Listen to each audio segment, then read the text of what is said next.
He walked into class with his head down, just another quiet black kid trying not to be noticed, until the professor singled him out. In front of 200 students, he sneered. "Let's see if you can even keep up." Scrawling an impossible problem on the board. The room fell silent, half the students smirking, the others staring in pity, because everyone knew what this was really about. But when Jamal picked up the chalk, his hand didn't shake. It flew. And that's when the professor realized he had just set a trap for the wrong student. Before we deep dive into this interesting story, subscribe to our channel, and tell us where are you watching from. Share in the comments below. The lecture hall buzzed with the restless noise of 200 undergraduates settling into their seats. A faint hum of conversation mixed with the squeak of sneakers on the polished floor, and the soft shuffle of backpacks being dropped beside chairs. In the middle of the grand room, the chalkboard stretched like an intimidating wall, its surface already streaked with white marks from earlier notes. The ceiling fans whirred lazily, but despite the cool air, a tension lingered, a sense that today's class would not be routine. Professor Richard Coleman stood at the front of the hall, his posture sharp, his hands clasped behind his back like a general surveying an army. His graying hair was combed neatly, his wire-rimmed glasses catching the light. Coleman was known for his severity, for the cold way he dismissed answers that didn't meet his impossible standards. He had once bragged, half seriously, that his class was designed to weed out the weak, and he liked the idea of doing the weeding himself. His sharp gaze scanned the sea of faces, until it landed on one. Jamal Brooks. Jamal sat near the back, quiet as always, his broad shoulders hunched slightly, his notebook open but untouched. He hadn't raised his hand during roll call, hadn't spoken a word in class. To most professors, this silence would have been invisible. But Coleman wasn't most professors. He saw Jamal's stillness not as shyness but as defiance. And deep down, in a place he would never admit aloud, Coleman carried assumptions about students like Jamal. Assumptions rooted in race. Assumptions sharpened by years of unchecked authority. Coleman's voice cut through the room like a blade. "Mr. Brooks." Heads turned. Conversations stilled. Jamal looked up slowly, his dark eyes steady but cautious. "You've been awfully quiet," Coleman said, his tone carrying more weight than the words themselves. "Do you think calculus is a spectator sport?" A nervous chuckle rose from the front row, quickly silenced by Coleman's glare. Jamal didn't answer. He kept his gaze forward, shoulders tense, as if absorbing the weight of 200 pairs of eyes pressing into him. Coleman continued, his voice growing sharper. "Silence won't save you in this class. If you're falling behind already, you may as well know it now." The words hung heavy, more accusation than observation. Jamal's stomach twisted. He hadn't been falling behind. He had been absorbing everything. He preferred silence to empty contributions, reflection to attention-seeking. But Coleman wasn't interested in understanding. He wanted a spectacle. The professor turned to the chalkboard, picked up a stick of chalk, and wrote with quick aggressive strokes. The squeal of chalk against slate echoed as symbols, numbers, and variables sprawled across the board in dizzying patterns. When he finished, Coleman stepped aside, revealing the problem. It wasn't an ordinary exercise. It was a knot of advanced calculus concepts tangled together, something meant to intimidate rather than teach. "Mr. Brooks," Coleman said, tapping the chalk against the board. "Solve this." A hush fell over the lecture hall. Students leaned forward, some with genuine curiosity, others with that subtle, unspoken thrill of watching someone pushed to the edge. It was the same kind of silence that fills a room before a cruel joke lands, the anticipation of humiliation. Jamal's pulse quickened. He glanced at the problem.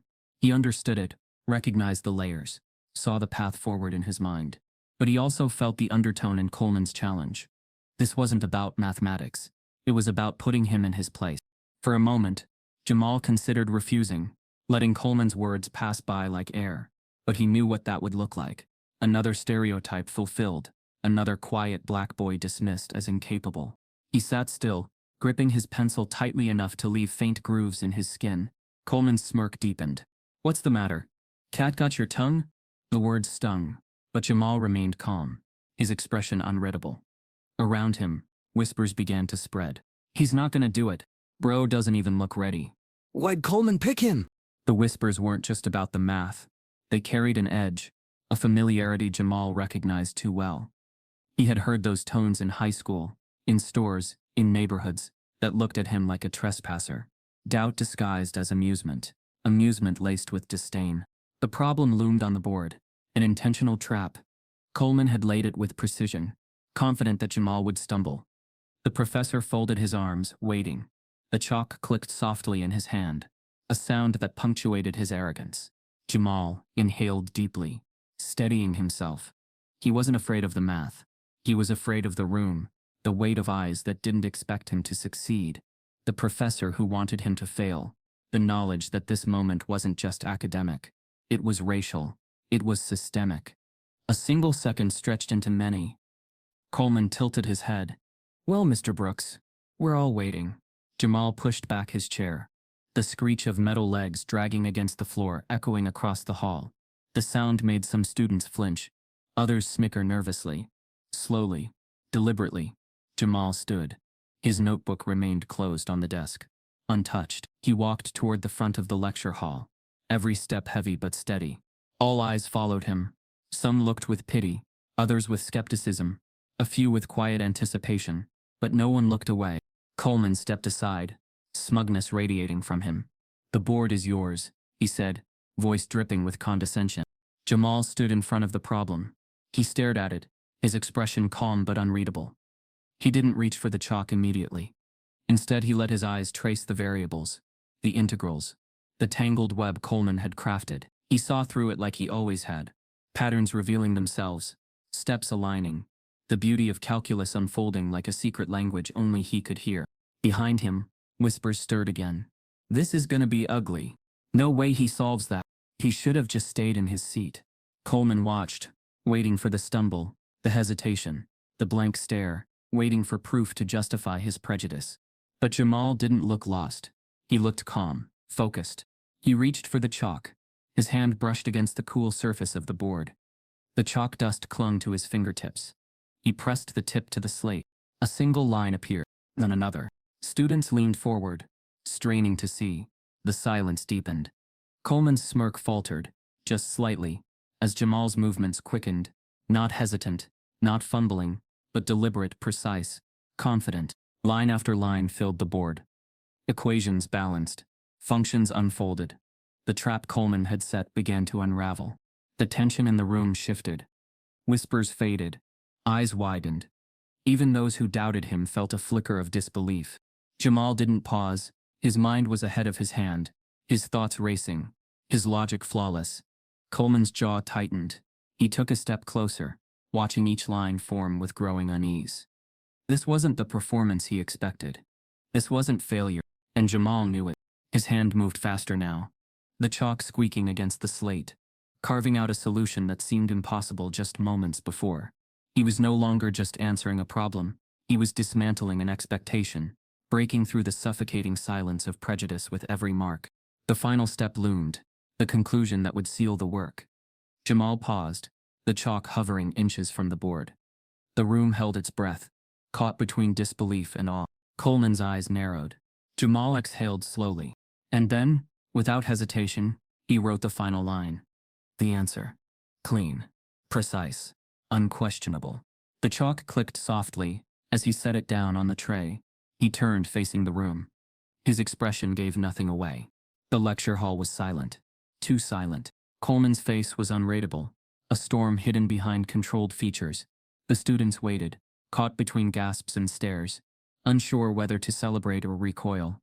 For the first time, Jamal let himself meet Coleman's gaze directly. His dark eyes were steady, unflinching. The silence stretched unbearably long. And then Coleman stepped forward, his voice low, sharp, heavy with accusation. "There's no way you did this on your own." The words sliced through the air, shifting the silence into shock. Murmurs erupted again, louder now, filled with disbelief. Jamal didn't move. He didn't speak. He just stood there, the evidence of his brilliance written across the board. But Coleman's denial hung heavier than the proof. The room held its breath. Would Jamal's genius be acknowledged, or would Coleman's accusation crush it before it had the chance to shine? The accusation still echoed in Jamal's ears. Professor Coleman's voice, sharp and dismissive. "There's no way you did this on your own." The classroom's stunned silence blurred around him, and for a fleeting moment, Jamal's thoughts drifted, not to the problem on the board, not to the whispers around him, but back to Atlanta. Back to where it all began. His quietness had always been both shield and burden. People mistook silence for emptiness. But Jamal's mind had always been loud, alive, brimming with patterns and possibilities that no one else seemed to notice. Atlanta to him had been both home and crucible. The streets outside his apartment complex carried the sounds of car horns, late-night laughter, and sirens that never seemed to fade. Inside their modest two-bedroom unit, life revolved around his mother, Denise Brooks, a woman whose strength filled every corner of that small space. Denise worked 2 jobs, mornings at a diner, nights cleaning offices downtown. Her hands were always tired, her back always aching, but her eyes carried a fierce love that wrapped around Jamal like armor. "Baby," she would often say as she kicked off her shoes late at night, "the world won't hand you anything. You're gonna have to take it. Quiet don't mean weak. Quiet means watching. Quiet means learning. Don't forget that." Jamal never forgot. He spent nights at the small kitchen table, the hum of the refrigerator his only companion. While other kids were sleeping or gaming, Jamal devoured advanced math books borrowed from the dusty shelves of the local library. He traced equations across pages until his pencil tips dulled, his eyes burning under the dim light bulb that flickered every so often. Numbers gave him a peace the world did not. Where people saw chaos, Jamal saw patterns. Where others assumed impossibility, he saw elegance. To him, math wasn't just a subject, it was proof that truth could exist, free from bias, free from prejudice. But the world outside their apartment didn't see brilliance in Jamal. It saw quietness and projected emptiness. At school, teachers mistook his silence for apathy. They praised louder students with average answers, while overlooking Jamal's perfect test scores. He didn't push back, didn't raise his hand, didn't correct them. He let their assumptions stand, because fighting every moment felt like carrying a boulder uphill. One teacher, Mrs. Callahan, had once remarked during a parent conference, "He's a sweet boy, but he doesn't seem motivated. Maybe he should try focusing on something more practical." Denise's jaw had tightened at that word, practical, but she bit back her anger in front of the woman. At home, though, she had muttered under her breath, "Practical for who? For them? Or for you?" Still, Jamal kept climbing, one test at a time. When senior year came, his guidance counselor, Mr. Whitman, summoned him to the office. Jamal sat in the stiff plastic chair as Whitman leaned across the desk, a smile that didn't quite reach his eyes. "Jamal, your grades are solid. Impressive, even. But let's be realistic here." He flipped through Jamal's file, pausing on the SET scores that placed him at the top of his class. "Crestmont University? That's a stretch. You'd be better off at a community college. Build yourself up slowly. Don't set yourself up for disappointment." Jamal's throat tightened, but he said nothing. He nodded politely, like he always did, but something burned in his chest, an anger wrapped in restraint. That night, after Denise got home from her cleaning shift, Jamal quietly slid a stack of forms across the table. "I want to apply to Crestmont anyway," he said. Denise looked at him, exhausted but fierce. "You sure about that?" He nodded. I need to try." For weeks he kept the application process to himself, working in silence while others in his class boasted about their future plans. He didn't tell friends. He didn't tell teachers. He didn't even tell Denise the full truth about how much Crestmont meant to him. It was his secret rebellion against the low ceilings others tried to place above his head. When the acceptance letter finally came, it arrived in a plain white envelope. Jamal opened it slowly, his hands trembling, his eyes scanning the words until they blurred with tears. "Congratulations. We are pleased to inform you." Denise dropped the dish she was holding, ceramic shattering against the kitchen floor. "Baby, you did it." She pulled him into her arms, holding him tight, whispering against his shoulder, "I told you you got something special. Don't you let nobody tell you different." For once Jamal allowed himself to smile wide, unguarded, But even in that joy, Denise's voice turned serious. Later that night, as they sat together on the couch, she studied him carefully. "Listen to me, Jamal. Crestmont ain't Atlanta. Those kids, they don't know you. Some of them don't want to know you. You're gonna be the only one in that room sometimes, and they'll try to make you feel small." Jamal stared at his hands, the acceptance letter folded neatly between his fingers. "I'll be fine, Mama." Denise shook her head. "Baby, I need you to hear me. They will judge you harder than anyone else in that classroom. You walk in there twice as good, and still they'll act like it ain't enough. You can't afford to mess up. You can't afford to stay quiet too long. Her words cut deeper than he expected. He thought of the countless times he had stayed silent in school, letting people underestimate him. That had been survivable in Atlanta. But Crestmont was different. Denise's eyes glistened as she placed a hand on his cheek. Promise me something. Don't let them break you. Don't let them make you doubt yourself. You hear me? Jamal nodded slowly. I hear you. But deep down, a quiet unease stirred. His mother's warnings weren't paranoia. They were prophecy. He thought of the classroom he would soon enter, filled with strangers, led by professors who might already have their minds made up about who belonged and who didn't. He thought of the long nights ahead, the challenges stacked higher than equations on a board.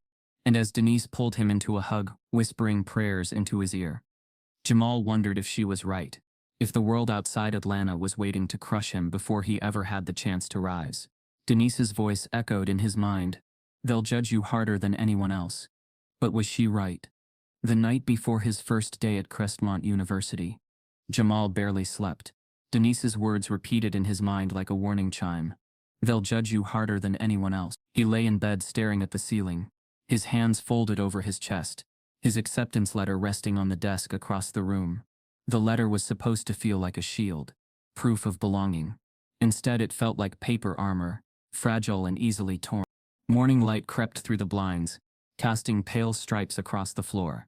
Jamal rose quietly, dressed in his cleanest pair of jeans, a plain navy hoodie, and worn sneakers. His reflection in the bathroom mirror looked calm, but the tightness in his chest betrayed him. He whispered to himself, just go, just be invisible, just learn. The campus looked nothing like the neighborhoods he grew up in. Crestmont's buildings loomed with Gothic arches and pristine stone walls, ivy crawling like veins across their surfaces. Students streamed across manicured lawns, their laughter echoing against the old stone. Jamal clutched the strap of his backpack tighter. He noticed quickly what Denise had warned him about. The math department halls were filled almost entirely with white faces. White students leaned against lockers, joking casually about summer internships, family vacations, and private tutors. Jamal scanned the corridors, his eyes searching instinctively for someone who looked like him, someone whose presence might ground him. There were none. A group of black students passed by, but Jamal noticed something telling. They were heading toward sociology, African American studies, and education classrooms. Not math, not physics. The divisions weren't official, but they were visible, as clear as a boundary line drawn in chalk. He stepped into the calculus lecture hall for the first time. The room buzzed with chatter, students claiming seats in groups, their voices filling the space with casual confidence. Jamal hesitated in the doorway, clutching his notebook to his chest. Near the front, Professor Richard Coleman stood with his back turned, erasing the remnants of an earlier class. His movements were stiff, deliberate. When he turned around, he greeted a group of white students with a warmth that surprised Jamal. Light jokes, nods of recognition, even a clap on one student's shoulder. But when Coleman's eyes landed on Jamal, the warmth drained. His gaze was sharp, assessing as if Jamal's presence required justification. Jamal lowered his head quickly and made his way to the back row. He slid into a chair, pulling his notebook close, hoping to disappear into the background. But invisibility was harder than he imagined. A pair of students in the row ahead whispered to each other, casting glances back at him. Jamal couldn't make out the words, but he knew the rhythm of that kind of whisper. He'd heard it all his life. The lecture began. Coleman's voice crisp and commanding. Calculus is not a subject for the faint of heart. Half of you won't survive this semester. The students chuckled nervously. Jamal's pencil hovered above his notebook, his mind already racing ahead of Coleman's explanation. Still, he couldn't ignore the small details. When a white student answered a question incorrectly, Coleman smiled, corrected gently, and encouraged him to try again. But when Jamal shifted slightly, as if preparing to write faster, Coleman's eyes narrowed in suspicion, as though the very act of focus was a challenge to his authority. Minutes stretched into an hour. Jamal wrote quietly, every line of his notes neat, precise. He wanted to blend in, to let the numbers speak for him. But Coleman's gaze returned to him again, and again, sharp and unyielding, like a spotlight hunting for flaws. At the end of the lecture, Coleman dismissed the class with his usual severity. Students filed out, laughing and stretching, already forgetting the tension in the air. Jamal stayed seated, waiting for the crowd to thin before leaving. He gathered his things carefully, moving with deliberate slowness, when he heard a voice. "You new here?" Jamal looked up. It was a girl with curly auburn hair, her notebook tucked under her arm. She smiled politely, but there was a trace of curiosity in her eyes, the kind that wasn't entirely neutral. "Yeah," Jamal said softly. She hesitated, then leaned slightly closer. "I wouldn't sit in the back if I were you. Coleman doesn't like students who try to hide." Jamal nodded, but said nothing more. The girl gave a small shrug, as if she'd done her part, then walked away. Her warning lingered. Coleman didn't like students who hid, but Jamal hadn't been hiding. He had been surviving. Later that day, Jamal wandered across the quad, his notebook still clutched tightly in his hand. He passed groups of students sprawled on the grass, studying together, laughing freely. He wanted to join, to feel that kind of easy belonging, but his feet carried him forward, away from them. In the library, he found refuge. The smell of old books, the hushed atmosphere, the tall shelves, it felt safer here. He tucked himself into a corner, opening his notes, letting the familiar comfort of numbers wrap around him. Yet even in that safety, Denise's voice returned. "Don't let them break you. Don't let them make you doubt yourself." The next morning, Jamal returned to Coleman's class, determined to blend even further. He sat in the same seat, quiet and steady, but Coleman was waiting. The professor's eyes swept across the lecture hall, scanning the sea of faces. His voice boomed, cutting off the last threads of chatter. "Before we begin today," Coleman said, his tone sharp, "we've got ourselves a new student." Heads turned. The room stilled. Coleman's gaze locked on Jamal, unblinking, full of something Jamal couldn't quite name, but recognized all the same. "Let's see what he's really capable of," Coleman announced. The words struck the air like a challenge, pulling every eye toward Jamal. What trap was Coleman about to spring? The air in the lecture hall felt suddenly heavier, as if Coleman's words had stolen the oxygen from the room. Every head had turned toward Jamal, eyes lingering with that peculiar mixture of curiosity, skepticism, and expectation. Jamal sat frozen in his seat, the sound of his own heartbeat thudding in his ears. He could feel the weight of his mother's warning pressing down on him. "They'll judge you harder than anyone else." Coleman didn't wait for Jamal's consent.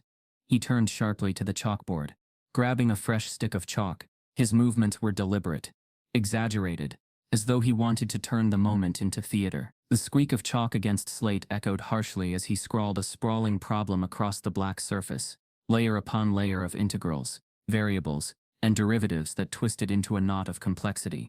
Students leaned forward, squinting at the growing wall of symbols. Whispers broke out in low tones. "That's not a first-day problem. No way he expects anyone to solve that. He's setting him up." Coleman finished with a flourish, tapping the final symbol with the chalk. He turned back toward the class, his eyes sliding over the sea of faces, until they locked once more on Jamal. His lips curved into a smirk that carried both confidence and malice. "Mr. Brooks," he said smoothly, "why don't you come show us what you can do?" The challenge wasn't really a request. It was a command disguised as opportunity. Jamal's throat tightened. His fingers dug into the edges of his notebook, the paper bending under the pressure. He could feel the gaze of his classmates burning into him, some eager to see him rise, many more ready to watch him fall. Coleman muttered under his breath, just loud enough for the front row to catch, "Let's see if talent runs evenly across everyone." The words spread quickly, whispered from row to row, carried with the ugly weight of insinuation. Jamal heard the faint chuckles, the poorly concealed snickers. He didn't need to hear the exact phrasing of the stereotypes whispered behind him. He'd grown up surrounded by them. He's not supposed to be here. He's not one of us. For a moment he wanted to sink into his chair, let the ridicule wash over him, survive the moment by retreating. But retreating here would not be temporary. It would stain every day forward, confirming what Coleman wanted everyone to believe. Jamal inhaled slowly, his breath sharp in his chest. He pushed back his chair. The screech of metal legs against the polished floor echoed across the room, silencing even the whispers. 200 eyes followed as he rose. His legs felt heavy, but his steps were steady. He walked down the narrow aisle, past rows of students who either avoided his gaze or stared too intently. One boy smirked openly. Another girl muttered, "This is gonna be embarrassing." A lone voice whispered softly, "Come on, man. You got this." But Jamal couldn't tell who it belonged to. When he reached the front, Coleman stepped aside, handing him the space with a theatrical sweep of his hand. The board is yours. Jamal stood before the problem. Up close, it sprawled across the board like a hostile fortress, every line of chalk daring him to try and fail. He felt the heat of Coleman's smirk at his back, the silence of the class pressing in like a suffocating wall. For a long moment, he didn't move. His hand hovered near the chalk, but he didn't reach for it yet. He let his eyes trace the lines of the problem, absorbing its complexity. Beneath the layers of difficulty, he saw patterns unfolding, hidden symmetries, elegant steps buried beneath Coleman's trap. To others, it was chaos. To him, it was a puzzle already unraveling in his mind. But the weight of expectation threatened to drown even clarity. He heard the whispers intensify again. He's scared. Knew it. Man, he's not cut out for this. Coleman's voice, dripping with false patience, broke through. Any time today, Mr. Brooks. Jamal swallowed hard. He reached for the chalk. The stick felt fragile in his hand, light but heavy with implication. He pressed it against the board. The first line appeared. Steady. Deliberate. Students leaned forward, watching closely. Some frowned. Others smirked. Coleman crossed his arms, leaning slightly, waiting for the inevitable misstep. Jamal's second line followed quickly, then a third. His movements were careful, not rushed, but precise. The whispers began to quiet. For a brief second, Coleman's smirk faltered. Jamal's heart pounded, but his mind was ahead of his hand. He could see the entire path through the problem, every derivative, every substitution, every step folding into the next. His pencil-sharp focus drowned out the weight of the stairs. Still, doubt lingered in the room. That doesn't look right. No, wait, it does. How's he doing this? Coleman stepped closer, narrowing his eyes, watching every stroke of chalk. He had expected hesitation, fumbling, but what he saw was something else entirely. Every stroke of chalk. He had expected hesitation, fumbling, but what he saw was something else entirely. Rhythm. Jamal didn't pause. Line after line filled the board. Equations balancing, patterns aligning. His movements grew faster, more confident. His silence, once mistaken for weakness, now radiated something else. Certainty. The lecture hall shifted. The laughter had died. The pity had drained. What remained was an uneasy silence, tinged with disbelief. Coleman's jaw tightened. He leaned closer, muttering under his breath. Impossible.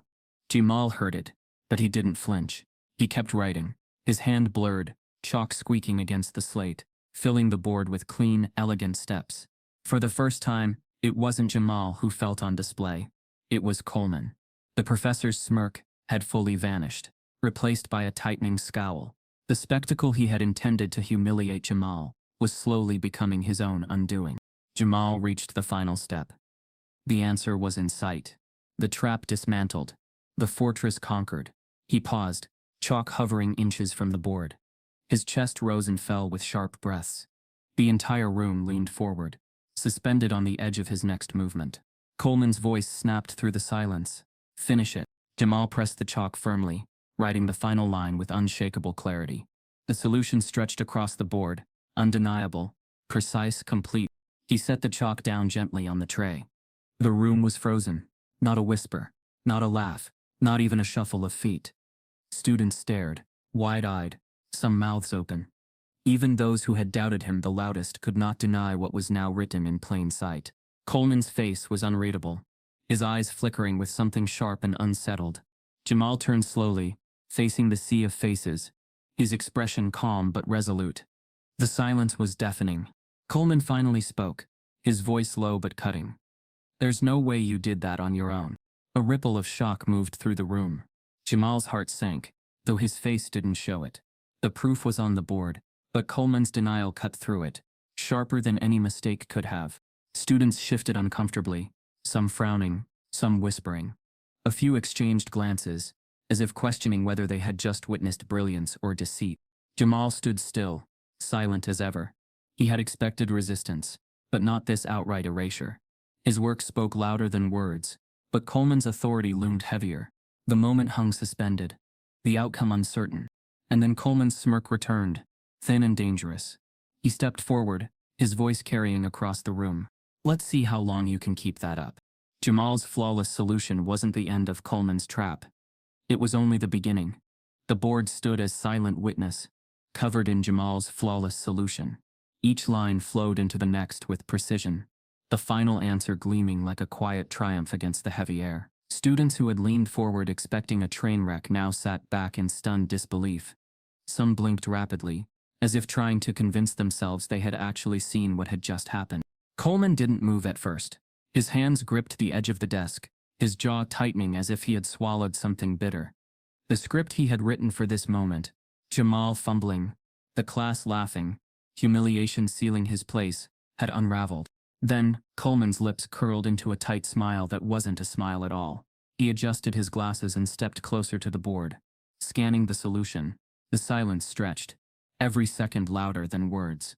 Finally, his voice cut through, sharp and dismissive. "There's no way you did this on your own." Gasps rippled across the room. A few students shifted uncomfortably in their seats. Jamal's chest tightened, but his expression stayed calm, his eyes steady. Coleman tapped the chalk against the board. "This is far beyond a freshman's ability. You expect me to believe you worked this out here, in real time, without outside help, without preparation." The insinuation was clear. The word cheated wasn't spoken yet, but it hung in the air like a noose. A boy in the front row snorted. "Yeah, right. Nobody's that fast." But another voice from the middle of the hall countered softly. "No, I saw him. He didn't even pause. He knew exactly what he was doing." The tension split the class. Some eyes darted toward Jamal with doubt, others with admiration, a few with something more complicated, fear of what his brilliance meant. Coleman straightened, his voice rising. "Mathematics is about rigor, Mr. Brooks, not tricks, and what you've displayed here looks more like performance than genuine understanding." Jamal finally spoke, his voice low but steady. "It's not a trick. I solved it." His words were simple, unembellished, but they carried weight. For a moment, the room hushed again, caught in the collision between Jamal's calm truth and Coleman's simmering denial. But Coleman leaned into the silence, filling it with authority. "If you expect to impress me, you'll need to do more than write fast and act confident. Rote memorization and copied work won't carry you here." The accusation landed like a blow. Jamal felt the sting, not just in Coleman's words, but in the knowing glances exchanged around the room. Doubt was contagious. It spread faster than belief. Whispers broke out, louder now, unchecked. He probably saw that problem online. Maybe he got the answer ahead of time, or maybe he's just pretending. A girl 2 rows down spoke firmly, cutting through. "No, he solved it. I was watching every step."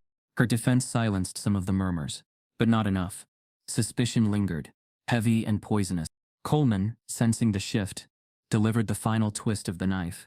"Let me be perfectly clear," he said, pacing in front of the chalkboard. "Academic dishonesty is taken very seriously at Crestmont. If I discover that this solution was anything less than your own work, the consequences will be severe." The implication landed harder than the words themselves. He wasn't praising Jamal's brilliance, he was criminalizing it. Jamal's fingers curled into fists at his sides. He wanted to shout, to demand recognition, to call out the injustice blazing in plain sight. But Denise's voice echoed in his memory. "Quiet doesn't mean weak. Quiet means learning." So he stayed still, silent. His only defiance was the work on the board, shining proof that Coleman could not erase. The class bell rang, breaking the tension with its mechanical shrillness.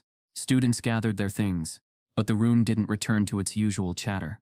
The silence lingered, thick and uneasy. As they filed out, some stole glances at Jamal, curious, skeptical, sympathetic. He was no longer invisible, but he wasn't seen clearly either. One boy muttered under his breath as he passed, "Fraud." Another lingered near the door, shaking his head in quiet admiration before leaving. Coleman remained at the front, arms crossed, eyes locked on Jamal. He didn't dismiss him, didn't call him forward. He simply stood there, gaze heavy with promise. "This isn't over," Coleman said finally, his voice low enough that only the nearest rows heard. "I'll prove what you are." Jamal gathered his notebook slowly, his hands steady even as his chest burned with quiet fury. He walked back to his seat, slid his belongings into his bag, and made his way toward the exit. Students stepped aside, parting unconsciously, their silence following him out the door. In the hallway, the whispers carried still, like shadows clinging to his footsteps. "Cheated. Impossible. No way he did that." And buried within, a quieter voice. Or maybe he's better than all of us. Jamal kept walking, his face unreadable, but inside the seeds of doubt weren't his. They belonged to everyone else. Coleman had planted them carefully, disguised as suspicion, and now they were growing. For Jamal, the problem wasn't the math. It never had been. The problem was that brilliance, when worn by someone like him, wasn't seen as brilliance at all. It was seen as threat. As Jamal disappeared down the hall, Coleman's words echoed, "This isn't over." What new trap was the professor already preparing? The hallway outside Coleman's lecture hall was still humming with whispers when Jamal stepped into it. But one voice cut through all the rest, sharp, commanding. Impossible to ignore. "Mr. Brooks. My office. Now." The words landed like a verdict. Students froze mid-step, watching as Coleman stood in the doorway, his hand gesturing curtly toward the faculty wing. The look on his face wasn't one of curiosity, it was conviction, as though he had already decided what Jamal was. Jamal's chest tightened. Every instinct told him to keep walking, to disappear into the crowd, to avoid the trap being set. But Coleman's stare locked him in place, leaving him no option but to obey. He followed the professor down the narrow corridor, the sound of their footsteps echoing against the tiled floor. They passed rows of office doors, each with neatly printed nameplates.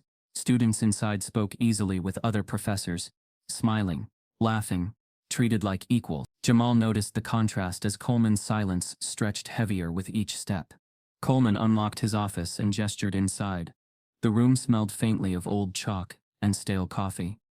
Bookshelves lined the walls, filled with thick, intimidating texts, many of them written by Coleman himself. A framed Ivy League diploma hung behind the desk like a crown jewel, positioned to catch the eye immediately. Coleman sat in his chair, motioning for Jamal to take the seat across from him. Jamal sat slowly, his backpack resting on his knees, his posture guarded. For a long moment, Coleman said nothing.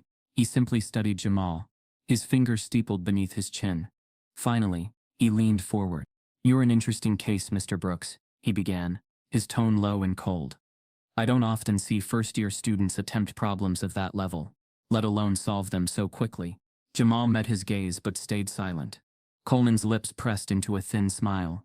"But don't mistake today's performance for acceptance. You don't impress me. If anything, you concern me." The word concern landed like an insult, disguised as observation. Jamal's fingers dug into the straps of his backpack. He wanted to ask, why? But he already knew the answer. Coleman leaned back in his chair, his voice taking on a more pointed edge. "I've seen students like you before. They come in confident, eager to prove themselves, and they crumble, especially students who..." He paused, as though choosing his words carefully. But his eyes gave away the intent. Students who come from backgrounds that don't prepare them for this environment. The silence that followed was deafening. Coleman didn't need to finish the sentence. The meaning was clear. Jamal sat still, his face calm, but inside, a storm raged. Every part of him wanted to push back, to demand fairness, to refuse the stereotype Coleman was so casually draping over him. But Denise's words pulsed in his memory. "Don't let them break your spirit." So he stayed quiet. Coleman mistook the silence for submission. He continued, his tone sharpening. "You should know, Mr. Brooks. Brilliance doesn't last without discipline. And discipline isn't something every student inherits."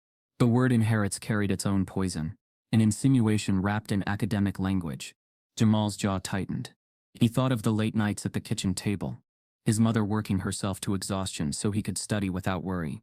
He thought of the sacrifices she made, the lessons she repeated about strength and endurance. He thought of how none of that looked like inheritance to Coleman. It looked invisible. Coleman leaned forward again, lowering his voice as though confiding a secret. "There have been others, students who thought they could outpace the rigor here. A few of them looked like you. None of them lasted." Jamal's chest ached, but he forced his breathing steady. He knew what Coleman was doing, framing failure as inevitable, painting his presence as an anomaly destined to collapse. "Do you understand what I'm saying, Mr. Brooks?" Coleman asked, his eyes narrowing. Jamal finally spoke, his voice quiet but firm. "I understand." Coleman's expression flickered, displeased with the lack of fear in Jamal's tone. He shifted in his seat, opening a drawer in his desk. From it, he pulled out a thick packet of stapled papers and set it on the desk with a heavy thud. "This," Coleman said, sliding the packet toward him, is your weekend assignment. Jamal glanced at the stack. It was massive, filled with dense equations and obscure theorems, pages upon pages far beyond the syllabus. It wasn't homework. It was punishment dressed as rigor. Coleman folded his hands. If you truly solve today's problem honestly, then this should be no issue for you. I expect it completed, with full justification by Monday morning. Jamal's breath caught. This wasn't a test of skill. It was a gauntlet designed to break him. The unspoken message was clear. Either fail publicly or succeed, and still be doubted. Coleman's eyes glinted with quiet satisfaction. Let's see if your talent holds up under scrutiny. Jamal reached forward slowly, picking up the packet. The weight of it pressed down on his palms, heavier than paper should be. He slid it into his backpack without a word. Coleman leaned back, his voice dropping to a near whisper. Don't get too comfortable here, Mr. Brooks. Comfort leads to complacency, and complacency leads to failure. Remember that. The warning wasn't advice. It was a threat. Jamal stood, his chair scraping softly against the floor. He adjusted his backpack on his shoulders and looked once more at the professor. His face revealed nothing. No anger, no fear, no doubt, only silence. Denise's voice rang in his mind like a shield. Don't let them break your spirit. He turned and walked out of the office, the door clicking shut behind him. But the packet in his bag felt like a stone dragging him down. Coleman sat back in his chair, a thin smile spreading across his face. He believed he had set the perfect trap, but Jamal had already decided he would not be broken. The question was, how much would it cost him to prove it? The thick packet weighed heavy in Jamal's backpack as he walked across campus, every step carrying both the sting of Coleman's condescension and the weight of his mother's words. The assignment wasn't meant to be solved. It is meant to smother him, to drown his spirit under paper and ink until he gave up. But Jamal wasn't wired for surrender. That Friday night, while his classmates spilled out of dorms and into neon-lit streets, the campus alive with laughter and music, Jamal chose silence. He made his way to the far corner of the university library, the place where the shadows fell deepest and the shelves muffled sound. The library had always been his refuge, a sanctuary where noise faded, and numbers spoke louder than people. He dropped the packet on the table, its thud reverberating in the quiet. Pulling out a fresh notebook, he uncapped his pen and began. The first page unfolded like a puzzle he had already solved in his mind. His hand moved swiftly, neat lines forming across the page. To any other student, the problems would have felt insurmountable, layers of obscure theorems, unusual substitutions, and advanced integrals that belonged in graduate-level seminars, not a freshman's assignment. But Jamal had been preparing for this moment long before Coleman's trap. By 15, while others were focused on high school drama and sports, Jamal had been sneaking into the math section of the Atlanta Public Library, devouring books written far above his grade level. He had wrestled with proofs that most college students wouldn't encounter until their final years. He had filled notebooks with work no teacher had assigned, learning for the sake of the challenge, not for grades. His quietness wasn't disinterest. It was hunger disguised as stillness. Now, under the dim light of the library, that hidden preparation surged forward. Hours blurred into each other, as his pen scratched across page after page. He filled one notebook, then another, his solutions precise, layered with full justifications. He wasn't just answering Coleman's challenge, he was dismantling it, showing not just the how but the why in meticulous detail. Outside, students partied. Music thumped through dorm walls. Cars honked on the streets. Laughter spilled through open windows. But Jamal sat alone, lost in the rhythm of logic. His only soundtrack was the soft turning of pages, the scratch of his pen, and the occasional sigh as he stretched his aching hand. At 2 a.m, he paused, rubbing his temples. His body ached, but his mind thrummed with clarity. Denise's voice returned to him, steady and grounding. Don't let them break your spirit. And so he pressed on. By Saturday afternoon he had worked through half the packet. His notebooks were thick with dense equations, diagrams, and annotations. He didn't just solve each problem. He anticipated Coleman's scrutiny, layering in explanations that left no room for doubt. Each solution was more than correct. It was undeniable. Yet even as he worked, a question gnawed at him. Would it matter? Coleman hadn't doubted the math. He had doubted Jamal, and doubt, when it came wrapped in authority, could erase even the clearest proof. Still, Jamal pushed forward. He wasn't solving for Coleman's approval. He was solving for himself, for the quiet dignity that came from knowing his brilliance couldn't be erased. By Sunday night, his dorm room desk was covered in open books and filled notebooks, his lamp casting a golden glow over the controlled chaos. His roommate had left hours earlier, shaking his head. "Man, it's the weekend. You're really doing all that?" Jamal hadn't looked up. Yeah, I have to. The roommate chuckled. "Better you than me." He left with a shrug, the door closing softly behind him. Alone again, Jamal returned to his work. His wrist throbbed, his fingers cramped, but he refused to stop. The packet was nearly done. Every time exhaustion whispered that he had done enough, he thought of Coleman's smirk, his cold warning, "Students like you don't last." Those words were fuel. By dawn on Monday, Jamal set his pen down at last. His notebooks were filled, his solutions clear and thorough. He stacked the packet neatly, slid it into his bag, and sat back with a long exhale. He was tired, bone-deep tired, but underneath the fatigue was something else. Quiet triumph. When he walked across campus that morning, the world looked sharper, the air crisper. Students laughed and talked around him, carefree. He moved through them like a shadow, unnoticed, but carrying in his bag the weight of his defiance. In the lecture hall, Coleman stood at the front, as usual, his posture straight, his eyes scanning the room. The professor's gaze found Jamal instantly, as though he had been waiting for him. The corners of his mouth curved upward in a thin, knowing smile. "Mr. Brooks," Coleman said as the class settled, his tone smug, "did you attempt the assignment I gave you?" The words were laced with mockery, as though he expected Jamal to admit defeat. The class stirred, students whispering and craning their necks. Jamal reached calmly into his bag, pulled out the thick packet, and walked it down to the front. His movements were unhurried, deliberate. He set the work gently on Coleman's desk. The professor's smirk widened as he picked up the packet, flipping to the first page with theatrical slowness. He clearly expected blank answers, messy scribbles, or feeble attempts. His eyes scanned the opening solution, then his expression darkened. The room shifted, sensing something change. Coleman's hand tightened on the packet, his jaw locking. He flipped to the next page, then the next, his movements sharper now, his posture stiffening. Every line was precise, every justification airtight. The work wasn't just good, it was masterful. A flicker of disbelief passed across Coleman's face before he masked it, but it was too late. Jamal had seen it, and so had the nearest students, their eyes narrowing as they watched their professor struggle to hide his reaction. Jamal returned quietly to his seat, his expression calm, but inside his pulse raced. This wasn't victory. It was the beginning of another battle. Coleman's fingers lingered on the flawless pages, his lips pressed into a thin line. For the first time, his certainty wavered. The brilliance he had tried to smother had burned through the paper. And in that moment, Coleman silently vowed, "I'll find a way to bring him down." Coleman held Jamal's flawless assignment in his hands for far too long, his face tightening as he flipped page after page. Each line of work was immaculate, each solution airtight. He had expected hesitation, gaps, excuses, something to confirm his suspicions. Instead, Jamal had given him something far worse, undeniable brilliance. But Coleman was not a man accustomed to being proven wrong. He was a man who believed his authority defined the truth.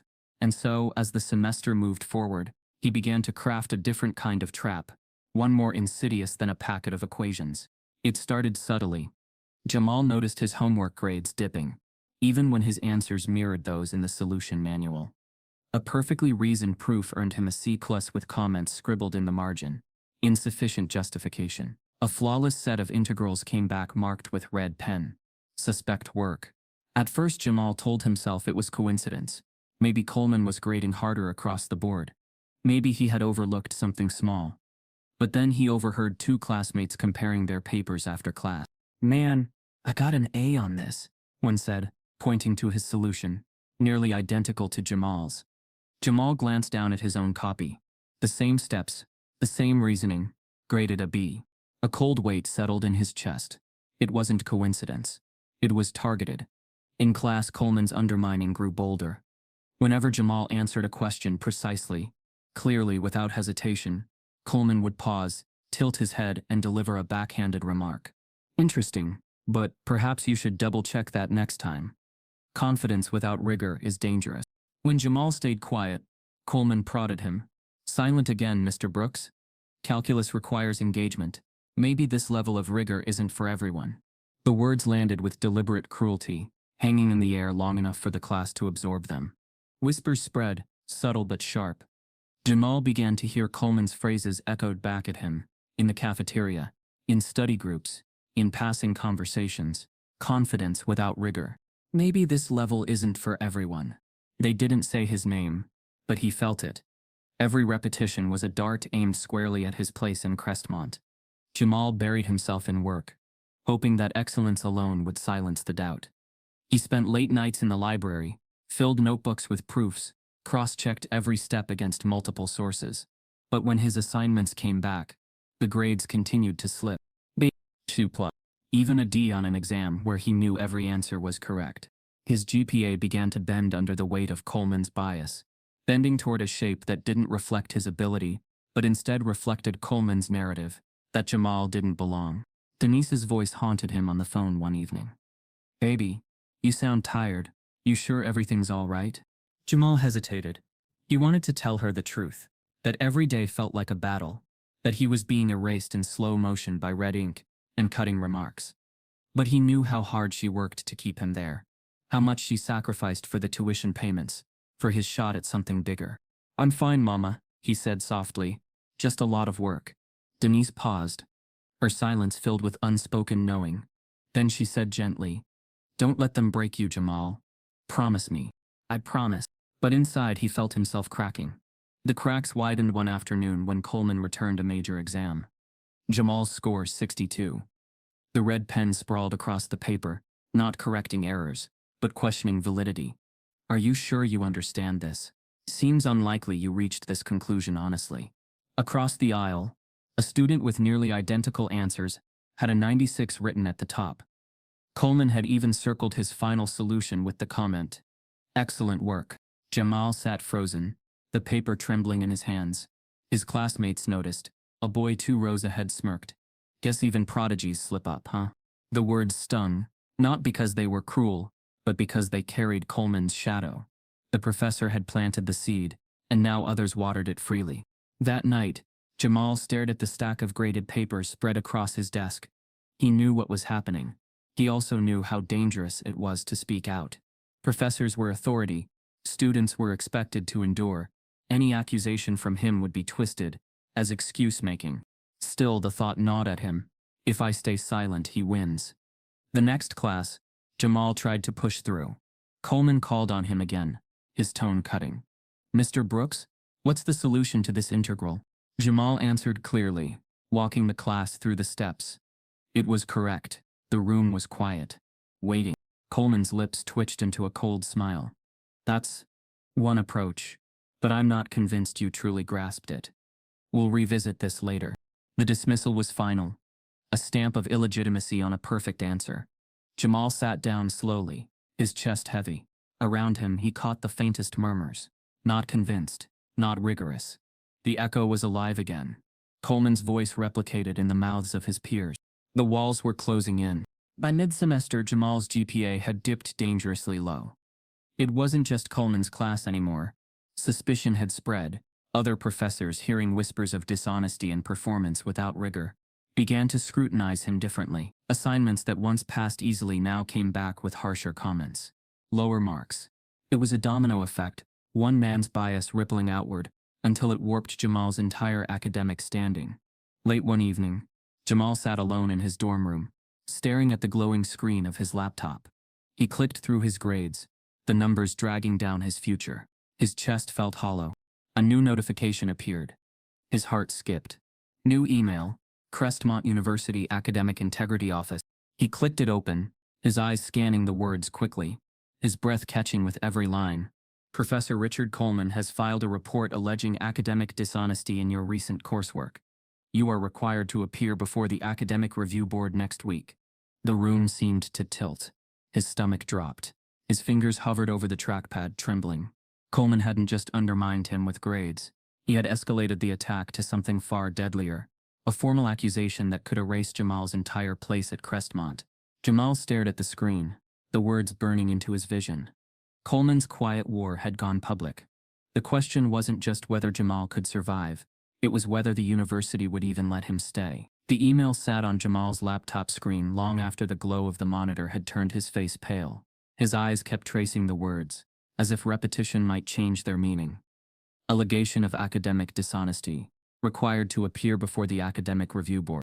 It felt less like a notice and more like a sentence. Coleman's war of whispers had transformed into a formal, documented attack. The following days passed in a fog. Students looked at him differently now. Conversations hushed when he entered the room. Stares lingered longer, and the faint echo of Coleman's words seemed to follow him everywhere. Performance, not rigor. Maybe this level isn't for everyone. By the time Monday came, Jamal was moving on autopilot, each step toward the administration building heavier than the last. The review board's hearing was scheduled for 9 a.m. He had dressed simply button-down shirt, dark slacks, but he felt as though he were walking into a courtroom without counsel. The boardroom itself was sterile and cold. A long wooden table stretched across the center, polished to a shine, surrounded by 5 faculty members seated with folders in front of them.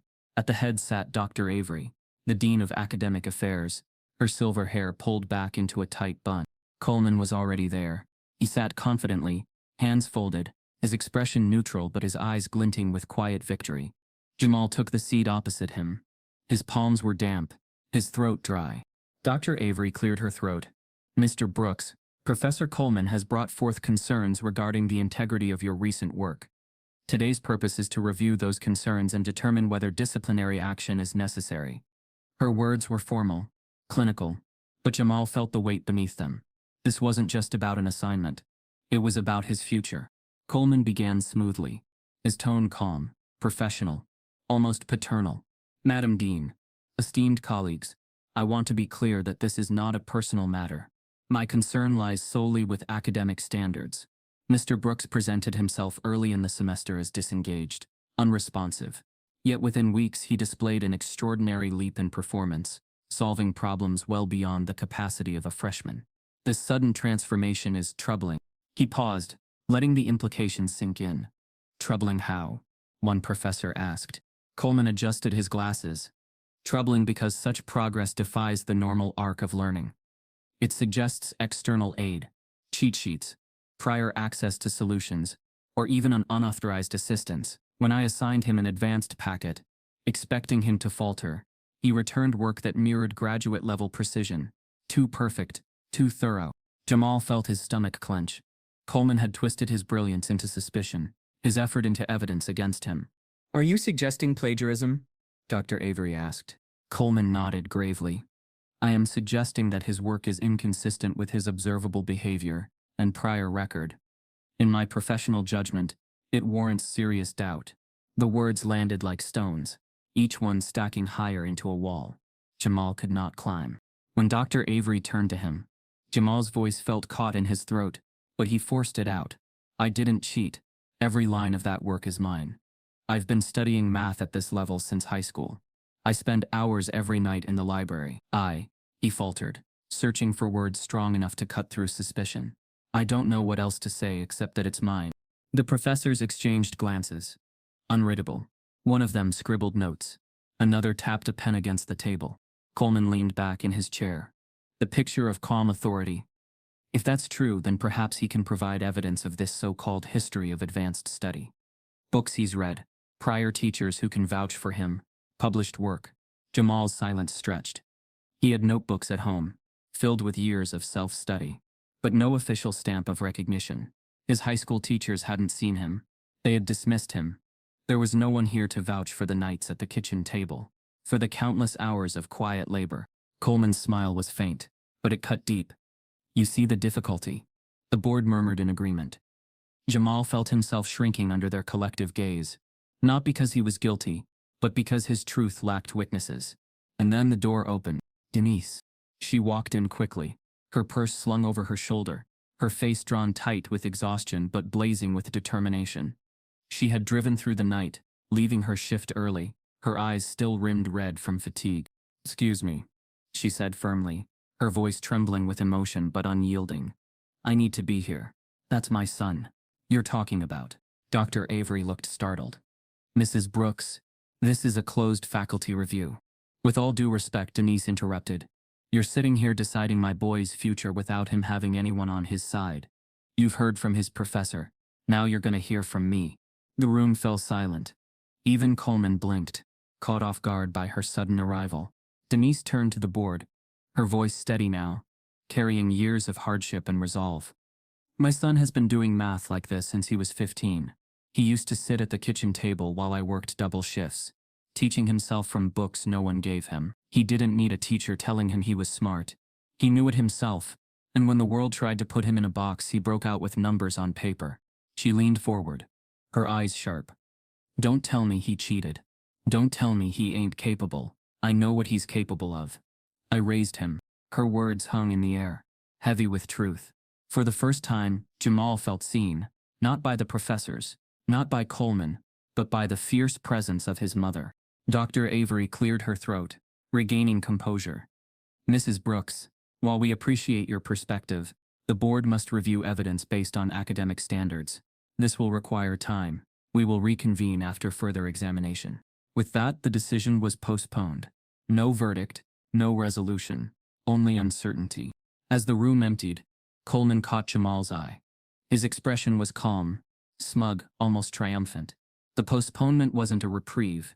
It was a tightening noose. Outside, Denise hugged her son tightly, whispering in his ear, "Don't you dare let them take this from you. You've worked too hard." Jamal held her, but his chest felt hollow. For the first time since arriving at Crestmont, he wondered if staying was even possible. Maybe Coleman had already won. Maybe leaving was the only way to keep his dignity intact. That night, back in his dorm room, Jamal sat at his desk, staring at his open laptop, the weight of doubt pressed down like a storm cloud. He considered packing, withdrawing, walking away from a place that had never truly wanted him. Then, a new message appeared. Subject: I know what Coleman's doing to you. Jamal froze, his eyes locked on the glowing words. Someone knew. But who? And what did they plan to reveal? The message glowed on Jamal's screen, its subject line simple but jarring. I know what Coleman's doing to you. He stared at it for a long time, his pulse quickening. At Crestmont, people didn't intervene. They whispered, they judged, but they didn't reach out. Not for someone like him. For weeks he had felt surrounded by suspicion, trapped under Coleman's authority. And now, suddenly, a crack of light appeared through the darkness. Jamal clicked it open. The email was brief, cautious. Jamal, my name is Emily Carter. We don't know each other well, but I'm in Coleman's lecture. I've been watching what's happening, and I know it's not right. I overheard him in the faculty lounge last week. He was talking to another professor. He said he was going to make an example out of you. He said students like you don't belong in his program. I couldn't stay quiet anymore. If you need me, I'll tell the truth. But you should know, going against him could affect my own future too. Please be careful. Emily. Jamal leaned back in his chair, stunned. He read the lines again, slower this time, letting each word sink into him. Someone had heard Coleman's true voice, the voice that hid beneath the veneer of academic authority. Someone else knew. For the first time in weeks, he felt a flicker of hope, but alongside it, fear. If Emily spoke out, she would be putting herself in Coleman's crosshairs, and Coleman was ruthless. The next day, Jamal spotted her for the first time. Emily Carter sat near the middle of the lecture hall, her auburn hair tied loosely, her notebook balanced on her lap. She looked ordinary enough, blending into the sea of students, but when their eyes met, she gave a small, steady nod, a silent confirmation. It was me. After class, while the others filed out, Emily lingered. Jamal gathered his things slowly, waiting until the hall was nearly empty before approaching her. Emily? He asked quietly. She nodded. Yeah. Thanks for reading my email. Her voice was soft but firm, the kind of tone that carried conviction even when layered with hesitation. Why did you? Jamal began, but stopped, unsure how to frame the question. Because it's wrong, she said simply. What he's doing to you. I've seen it, I've heard it, and I know how this place works. If you're alone, you don't stand a chance. Jamal swallowed, his chest tightening. You said you heard him in the lounge. Emily glanced around before lowering her voice. He was talking to Professor Klein. I was studying nearby. He didn't see me. He said, I'm going to put Brooks in his place. He doesn't belong in my classroom. He laughed when Klein told him to be careful, said he's done it before and nobody ever questions him. The words landed heavy, even though Jamal had already suspected them. Hearing them confirmed, spoken by someone else, was like having a wound reopened. "Why tell me?" Jamal asked, his voice quieter now. Emily hesitated. "Because I admire your work. I've been watching you in class. The way you solve problems. It's different. It's brilliant. And I can't stand that he's trying to erase that." Her eyes flickered with sincerity. But also fear. "But if I testify, if I go against him, it could destroy me. He has connections. Professors talk.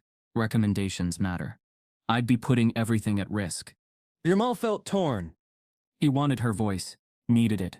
Without evidence, without witnesses, he was drowning in Coleman's narrative. But dragging Emily into the fight meant endangering her too. "I don't want you to get hurt," Jamal said finally. Emily gave a small, sad smile. "Sometimes staying quiet hurts more." Her words echoed Denise's, the same thread of resilience spoken from a different mouth. They parted quietly, no promises exchanged. But something had shifted. Jamal wasn't entirely alone anymore. That night, he lay awake in his dorm, staring at the ceiling. The choice gnawed at him: keep enduring silently, or let Emily step forward and risk everything with him. He thought of his mother, driving hours to defend him. He thought of Coleman's smug smile in the boardroom, and he thought of the countless students before him, who had likely been erased without anyone ever speaking up. By dawn his decision crystallized. He couldn't back down. Not now. Not when the truth was finally peeking through the cracks. The next morning, he caught Emily before class. His voice was steady, but his eyes betrayed the storm inside. "If you're sure, I'm ready to fight this. But I won't ask you again. You have to decide for yourself." Emily met his gaze, her jaw tightening. "I've already decided." Jamal felt a weight lift, even as a new one settled. They weren't allies by circumstance anymore. They were conspirators in truth. But Coleman wasn't blind. He noticed the quiet exchanges, the way Jamal no longer looked defeated, and he adjusted his strategy. During lecture that day, Coleman called on Jamal 3 times in quick succession, his questions growing sharper, more obscure, designed to trip him. When Jamal answered each one clearly, Coleman's smile froze, then hardened. Finally, Coleman closed his notebook with a snap. "You seem awfully confident, Mr. Brooks. But confidence without integrity is dangerous. Perhaps the board should review more of your work." The room stiffened. Students exchanged glances, whispering. The phrase hung in the air like smoke, spreading fast. After class, Jamal opened his inbox. A new email waited. From Professor Richard Coleman. Subject: Notice of Expanded Academic Review. His stomach dropped as he read the lines. Coleman wasn't waiting for the board's judgment. He was escalating, dragging more of Jamal's coursework under suspicion, broadening the case against him. Jamal closed his laptop slowly, his reflection staring back at him in the darkened screen. Coleman wasn't just trying to discredit him anymore. He was trying to erase him completely. The email still weighed on Jamal's chest like a stone. Notice of Expanded Academic Review. Coleman had broadened the attack, calling more of his work into question, tightening the walls around him. And yet as Jamal sat in the lecture hall the following morning, he sensed something different in the air. Coleman was restless. His usual calm arrogance had shifted into something sharper, more predatory. He paced at the front of the room as though waiting for the right moment to strike. When the students had settled, Coleman turned abruptly, chalk in hand.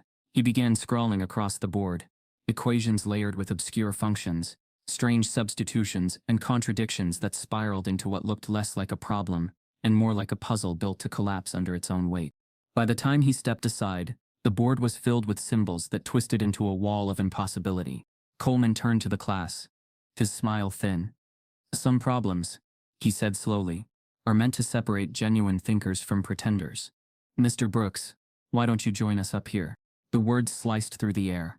Students turned, their eyes snapping toward Jamal, expressions shifting between pity and anticipation.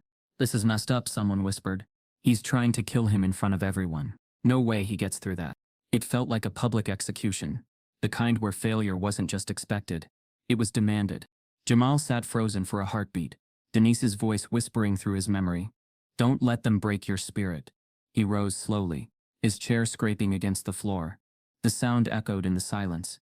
As he walked toward the front, whispers swelled. Why doesn't he just refuse? He's gonna get destroyed. Bro should have dropped the class weeks ago. But beneath the pity, Jamal heard something else. An undercurrent of cruel delight, the thrill of watching someone pushed past the brink.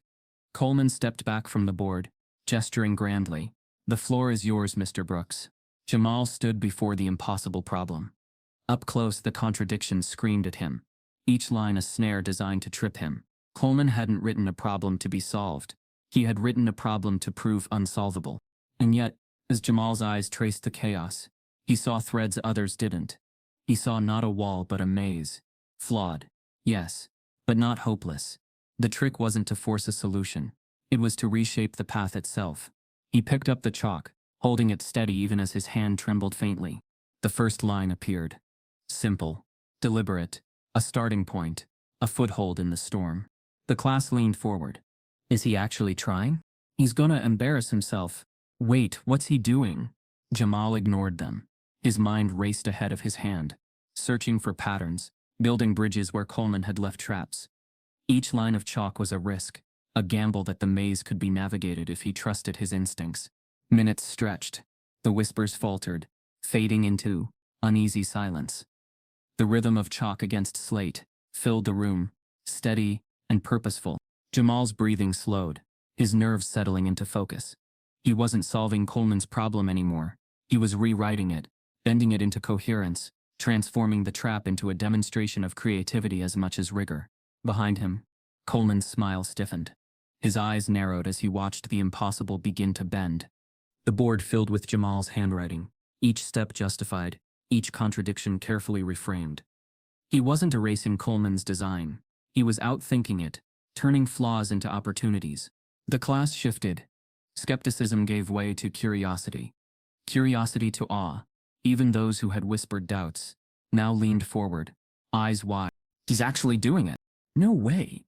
Nobody could. This doesn't make sense. But it did. To Jamal, it made perfect sense. Sweat beaded on his brow, but his hand never faltered. He worked with quiet intensity, the silence around him deepening with every stroke. By the time he reached the final stretch, the lecture hall was so quiet he could hear his own breath echoing back at him. He paused, the last step looming. His chest rose and fell sharply. Every eye in the room clung to him. Coleman's voice broke the silence, low and venomous. Finish it, Mr. Brooks. Jamal pressed the chalk to the board and wrote the final line. The solution emerged, not just complete, but elegant. A problem designed to humiliate had become a testament to resilience and brilliance. He set the chalk down softly. His shoulders straightened. He turned to face the room.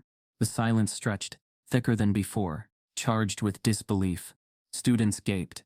Some mouths hung open. Others exchanged glances, the kind of look that said, "We just saw something impossible." And for a fleeting second, Jamal thought maybe, just maybe, the truth had broken through. But then he saw Coleman's face. The professor's expression twisted, not with awe, not with respect, but with fury barely hidden behind a forced calm. His lips curved into something that looked like a smile but was poisoned at its core. "Impressive performance," Coleman said slowly, his voice laced with contempt. But a performance nonetheless. The words landed heavy, dragging the silence down into something uglier. Students shifted uncomfortably. A few frowned, as though realizing the trap had not been defeated after all. If Coleman refused to acknowledge brilliance, then what did brilliance mean here? Jamal stood silently, his chest burning. He had dismantled the impossible. He had turned humiliation into triumph.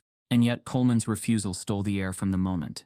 The lecture hall held its breath, caught between what they had witnessed and what they were being told to believe.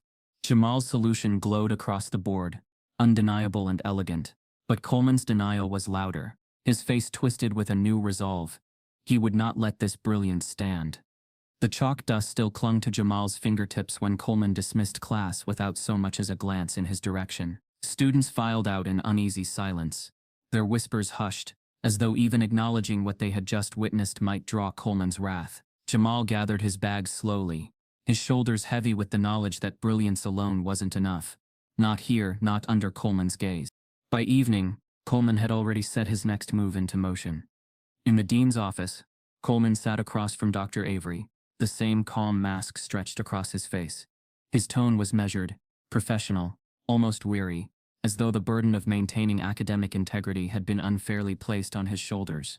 "Dean Avery," he began, sliding a folder across her desk. "I regret to inform you that my concerns regarding Mr. Brooks have escalated. Today he performed another miraculous solution. Too miraculous. And I now have reason to believe his work has been plagiarized." Dr. Avery frowned, opening the folder. Inside were printouts of dense calculus proofs, highlighted sections glowing in neon yellow. "What am I looking at?" Coleman leaned forward. "Graduate research papers, published years ago in academic journals. Notice the similarities to Mr. Brooks' recent assignments.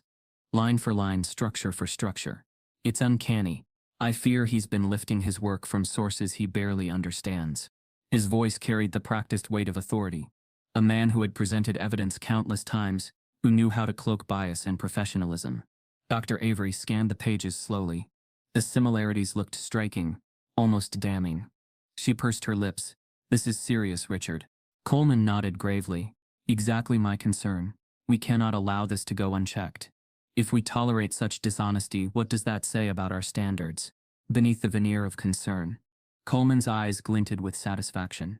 He had built his case, layer by fabricated layer. Now it was only a matter of watching it close around Jamal like a trap. Meanwhile, Jamal sat in his dorm room, the walls pressing in tighter each day. The whispers had grown louder again, the pitying stares more obvious. He hadn't been officially charged yet, but the rumor mill had already declared him guilty. Every glance felt like a verdict, every silence like a condemnation. He tried to work, but the equations blurred on the page. His mind, usually sharp and focused, felt heavy with the weight of inevitability. Coleman wasn't just questioning his work anymore, he was rewriting the story of his life. Late that night, Jamal's phone buzzed. A text. "Emily, can we meet? Library. 3rd floor. It's important."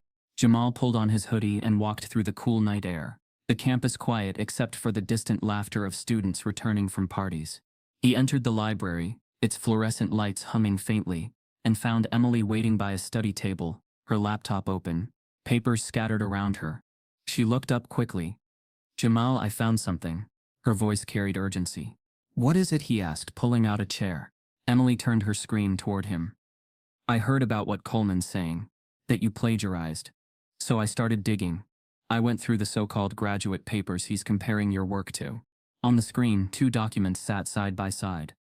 Coleman's evidence glowed in one window, while in the other were old lecture notes, labeled Advanced Calculus, Fall Semester Coleman. Emily pointed to the text. "Look, these aren't your words copied from research journals. They're Coleman's own recycled problems, from his old classes. He's pulling them, dressing them up as plagiarism, and pretending you lifted them. But you couldn't have cheated. You solved problems he's been using for years." Jamal leaned closer, his breath catching. The realization hit like a surge of electricity. Coleman hadn't just been biased. He had fabricated evidence, reshaping the narrative with deliberate lies. Emily's voice dropped, sharp with anger. "He's not just trying to discredit you. He's framing you." Jamal sat back, the weight of it sinking in. The walls that had been closing in suddenly cracked, a sliver of light pushing through. "Why?" His voice was raw. "Why go this far?" Emily's expression hardened. "Because he can. Because he's been doing it for years, and no one has stopped him. You're just the first person he couldn't break quietly." Silence stretched between them, heavy with the truth. Jamal pressed his hands against his face. He wanted to scream, to let out the frustration burning in his chest. But instead, Denise's voice returned to him, steady, grounding. "Don't let them break your spirit." When he looked up, his eyes met Emily's. "If you testify, if you show them this, he can't win." Emily hesitated.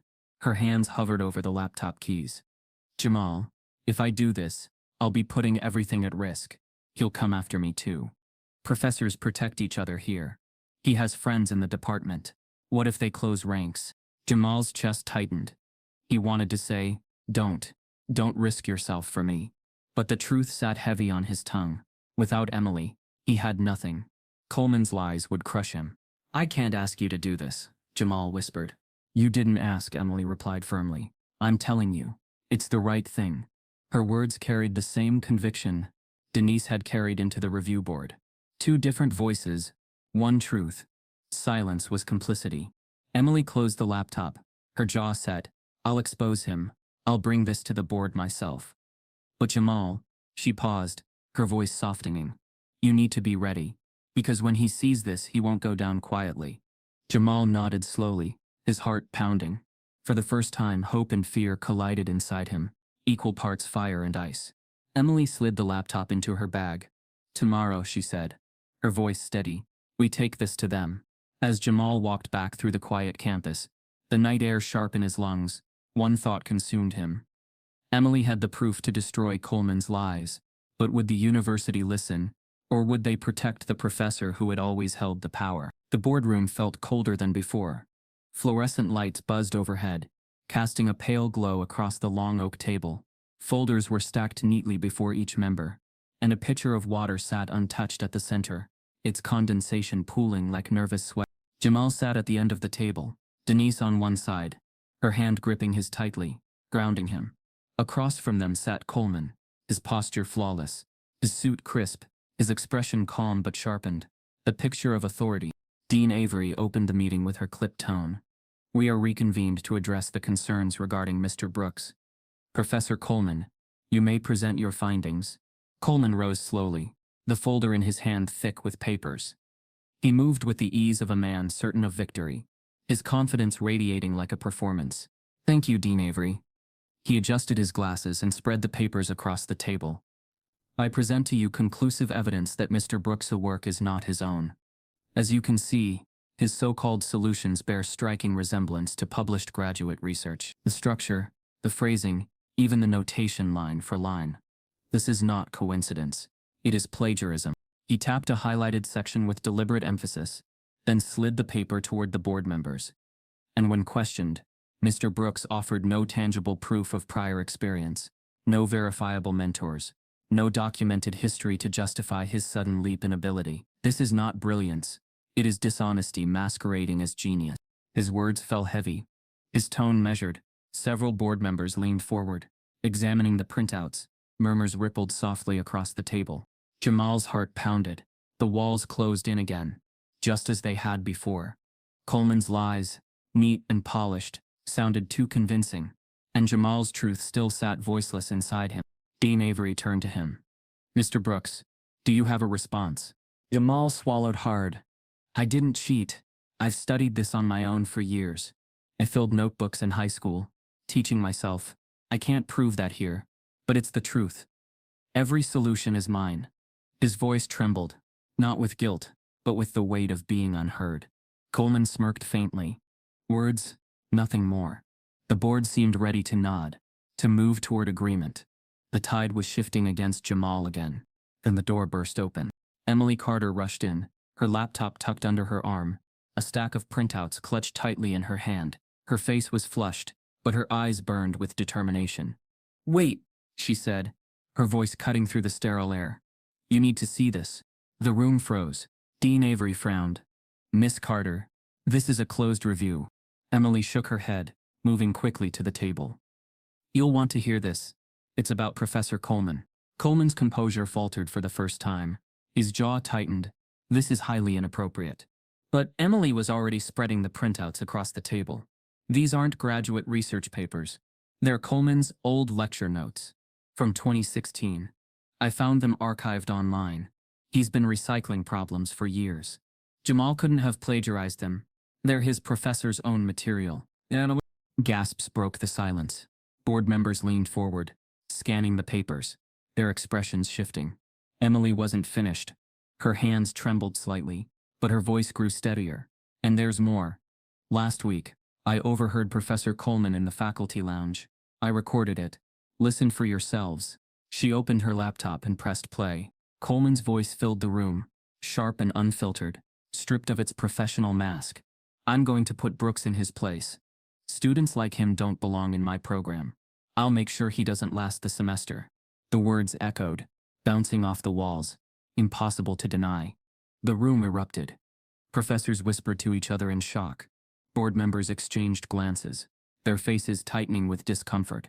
Denise's grip on Jamal's hand grew fiercer, tears brimming in her eyes. Not of defeat this time, but of vindication. Coleman's face drained of color.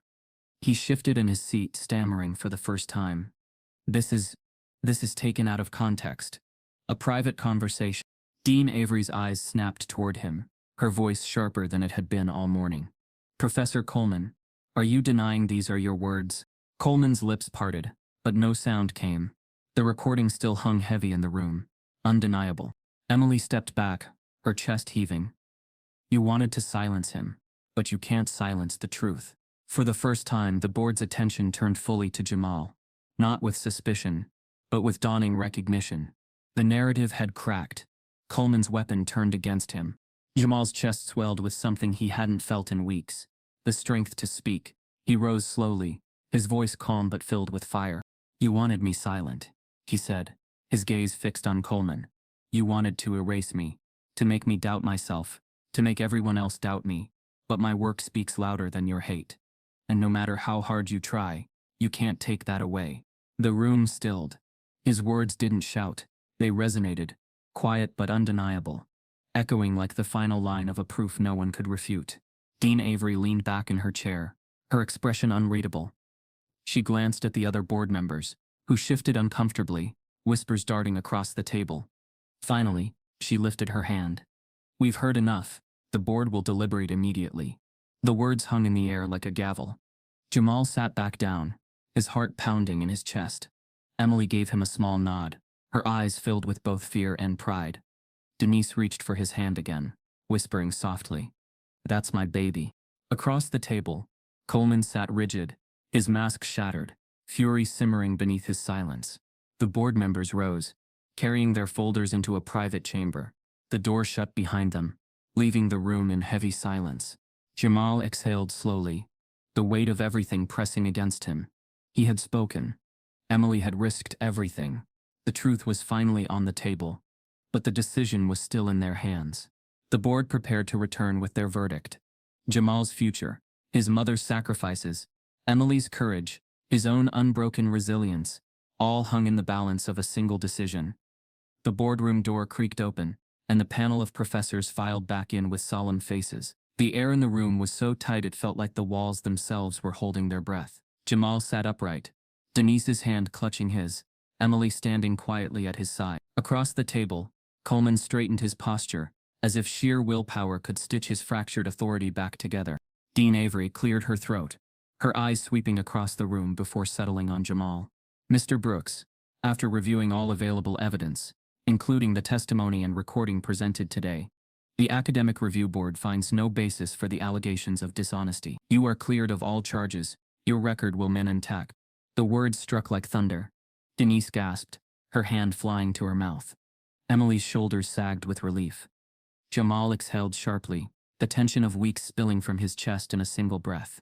But Avery wasn't finished. She shifted her gaze to Coleman, her tone sharper now. As for you, Professor Coleman, the board cannot ignore what has been presented. Your words, your actions, and your misuse of authority violate not only our standards, but the principles of this institution. Effective immediately, you are relieved of your teaching duties, pending resignation. A hush fell. Coleman's face went pale, his lips parting in disbelief. For the first time, the mask of control cracked completely. You can't be serious, he sputtered. I've dedicated my life to this university. One manipulated recording, one out-of-context remark, and you'll throw it all away. Dean Avery's gaze was unflinching. Your words were your own. Your actions speak for themselves. The university will not protect prejudice. Coleman's eyes darted toward Jamal, fury blazing, but his power was gone. No authority remained in his voice, no smug confidence. He was just a man cornered by his own lies. The board members began gathering their papers. The meeting officially concluded, but in the quiet chaos, Denise turned to her son, pulling him into her arms. Her voice trembled against his ear. You showed them who you are, baby. You showed them the truth. Tears welled in Jamal's eyes, but he didn't let them fall. His chest swelled with relief and pain all at once. The victory was real, but so was the scar left behind. Emily touched his arm gently. You did it. They finally saw you. But Jamal shook his head slowly. No, he said softly. They saw him, and they saw what he tried to do. That's why they believed me. His words weren't bitter. They were truthful. Recognition hadn't come because of his brilliance. It had come because Coleman's hatred was undeniable. when dragged into the light. Outside the boardroom, the news spread fast. Within hours, whispers of Coleman's downfall rushed across campus. Students of color, who had long carried their own silent burdens, approached Jamal with nods of respect, some with quiet words of encouragement. "I heard what you did, man. That took guts. You didn't just fight for yourself. You fought for all of us." Jamal felt the weight of their words. He hadn't asked to be a symbol, but he had become one anyway. His survival had turned into proof that silence could be broken, that lies could be undone. That night, as Denise prepared to drive back home, she hugged him one last time by the car. The parking lot was dim, lit only by scattered street lamps, but her eyes glistened with pride. "You remember what I told you," she said, holding his face between her hands. "Don't let them break your spirit. And look at you. You didn't just hold on. You rose higher. I'm so proud of you, Jamal." He nodded, his throat too tight for words. When she finally pulled away, Jamal stood in the quiet night, staring at the horizon. The victory was his, but the battle had changed him. He had walked into Crestmont, hoping to disappear, to blend into silence. Now he carried the weight of visibility. People were watching, expecting, believing. In the days that followed, Coleman's resignation became official. The news reached beyond Crestmont, sparking conversations in academic circles about bias, racism, and the quiet ways authority could strangle potential. Jamal's name was whispered not as scandal but as resilience, his story retold in dorm rooms, cafeterias, and classrooms. For some, he became a hero. For others, a reminder. And for Coleman, he became the reason his career ended in disgrace. Still, Jamal remained quiet. He went to class, filled his notebooks, studied late into the night. He didn't bask in the attention or the whispered admiration. For him, the battle wasn't about glory. It had always been about survival, about dignity, about proving to himself, most of all, that brilliance could not be erased. One afternoon, Emily found him in the library, hunched over his notebook. "You know, people are still talking about it, right? About you." Jamal looked up, his eyes steady. "Let them talk. I just need to keep working." She smiled faintly. "You're more than just a student now. People see you as a symbol." Jamal closed his notebook slowly. "Symbols don't protect you when the world decides you don't belong. They just make you more of a target." His words lingered, heavy with truth. That evening, as the sun dipped behind Crestmont's towers, Jamal walked alone across campus. The air was cool, the paths quiet. He paused, looking up at the ivy-covered buildings that once seemed impenetrable. He had fought and won inside these walls, but the world beyond waited. Larger, harsher, more unforgiving. Coleman had fallen, but Coleman was just one man. There were others, unseen, who carried the same prejudice cloaked in power. Jamal's jaw tightened, resolve hardening within him. His fight wasn't finished.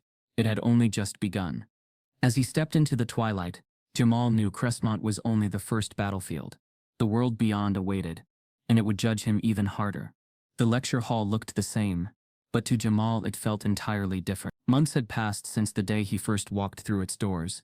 Head low, hoping to disappear. Now he entered with steady steps, his shoulders square, his gaze unflinching. The rows of seats stretched upward in a familiar curve, filled once again with fresh faces, some whispering, some eager, some nervous. For many, this was their first week at Crestmont, their first brush with the intimidating rigor of advanced mathematics. Jamal remembered that feeling well. The weight of eyes, the fear of being called on, the quiet knowledge that the room wasn't neutral ground. But today Jamal wasn't sitting in the back row. Today he stood at the front. A new professor, Dr. Ramirez, adjusted her glasses and addressed the class. "Before we begin, I'd like to introduce your teaching assistant. Some of you may know him already. This is Jamal Brooks." Her words carried across the hall, crisp and clear. Dozens of heads turned toward him, and this time, the gazes weren't filled with doubt. They were respectful, curious, even admiring. Jamal stepped forward, placing his notebook on the desk. He didn't smile, but his calm presence filled the space with a quiet authority that needed no performance. The whispers that once mocked him had been replaced with nods of recognition. He had survived the storm, and now he stood unshaken in its aftermath. From the back row, a student whispered, "That's him, the one who took down Coleman." Another leaned in. "He's the real deal. Just watch." Jamal heard the murmurs. but he didn't let them sway him. He opened his notebook, flipped to a fresh page, and began sketching equations on the chalkboard. The same chalkboard where Coleman had once tried to humiliate him now bore the steady, elegant lines of Jamal's own teaching. Every stroke was deliberate, every line a statement. I am still here. I belong. As the chalk squeaked softly, Jamal felt a wave of reflection wash over him. He remembered the whispers of doubt, the sting of unfair grades, the suffocating suspicion. He remembered the long nights in the library, Emily's courage, his mother's steady voice guiding him. He turned slightly, addressing the class, his voice low but firm. Mathematics isn't just about solving problems. It's about persistence, about seeing patterns where others see chaos, about refusing to give up when the path looks impossible. A silence spread through the hall, students hanging on his words. Jamal paused, letting the weight of his next sentence settle. They tried to make me small, he said quietly, almost to himself, but loud enough for all to hear. Instead, they made me stronger. Dr. Ramirez watched him with a faint smile, her eyes shining with approval. For her, Jamal wasn't just an assistant. He was a symbol of resilience, of talent that refused to be crushed. In the back, a student raised his hand hesitantly. Mr. Brooks, is it true you solved one of Coleman's impossible problems? The question stirred murmurs across the room. Jamal looked at the board for a long moment before answering. Yes, he said simply. But the real problem wasn't on the board. It was here. He tapped his chest lightly, then gestured around the hall. It was the weight of being doubted before I even began. The students listened in silence, the truth landing heavier than any formula. He turned back to the chalkboard, filling it with lines of calculus, the symbols flowing with ease. But it wasn't just math anymore. It was history written in chalk, proof etched against the very surface once used to belittle him. In that moment, the lecture hall transformed. For Jamal, it was no longer a place of shame, but a stage of triumph.